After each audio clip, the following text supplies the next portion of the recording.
Ор тоқпақ. Бұрынғы өткен заманда бір шал мен кемпір болыпты. Шал мен кемпір кедей болып тұзақ құрып күнін көреді екен. Bir күні шал тұзағын келіп қараса, бір қаз түсіп қалыпты. Шал қазды тұзақтан босатып алып бауыздайын десе, қаз шалға айтыпты: "Мені сен босат, менен не сұрасаң, соны бір жылдан кейін ал" дейді. Шал мақұл көріп қазды босатып қоя береді. Үйіне келіп жаңағын айтса, кемпірі шалға ұрсады.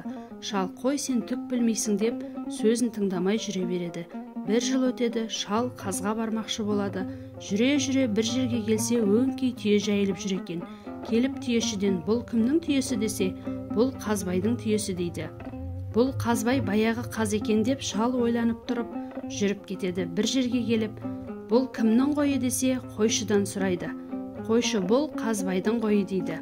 Шал жаңағы қойшы баладан: "Шырағым, Қазбайдың бұдан басқа несі бар?" дейді. Бала шалға: "Қазбайдың 3 жақсы нәрсесі бар. Біреуі піс қазаным піс десе, әр түрлі тамақ пісіп шығады. Енді біреуі құс есегім құс десе, есегі алтын құсады. Тағы біреуі ұр тоқпағым ұр десе, адамдарды ұра береді" дейді. Мақұл деп шал жүріп кетеді. Шал Қазбайдың ауылына келеді. Қазбай шалды күтіп алады. Шал Қазбайдан піс қазанын сұрайды. Қазбай сұрағанын береді. Шал алып үйіне келе жатса, бір жерде асық ойнап жатқан балалар шалға: "Ата, асқа түсіңіз" дейді.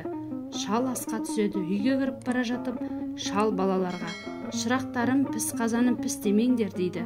Шал үйге кіріп кеткен соң, балалар тыңдасын ба, "Піс қазаным піс" деп шулап қоя береді. Сүй дегенде әртүрлі тамақ пісіп даяр болады. Балалар қазанды айырбастап алып қояды. Шал қазанды үйіне алып барып, "Піс қазаным піс" десе, еш нәрсе піспейді. Шал қазанды алып Қазбайдың үйіне қайта келеді. Қазбайға: "Бұдан еш нәрсе шықпады" дейді. Қазбай қазанды алып "Піс қазаным піс" десе, еш нәрсе шықпайды. Қазбай қазанды алып шалға есекті беріп жібереді. Шал есекті алып үйіне қайтады. Жолда келе жатса, балалар шалға: "Ата, асқа түсіңіз" дейді. Шал асты тастағысы келмей есектен түседі. Үйге кіріп бара жатып, балаларға: "Шырақтарым, құс есегім құс демеңдер" дейді. Балалар мақұл дейді. Шал үйге кіріп кеткен соң, балалар "Құс есегім құс" десе, есек алтын құсады. Балалар есекті айырбастап, орнына басқа есек қояды.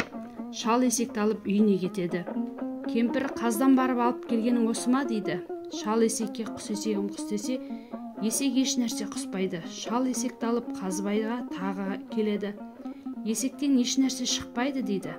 Қазбай есекті алып "Құс есегім алтын құс" десе, еш нәрсе құспайды. Шалға Қазбай ұр тоқпағын береді. Шал ұр тоқпақты алып келе жатса, баяғы жерде тағы да балалар жүр екен. Балалар шалға: "Ата, асқа түсіңіз" дейді. Шал үйге кіріп бара жатып: "Шырақтарым, ұр тоқпағым ұр демеңдер" дейді.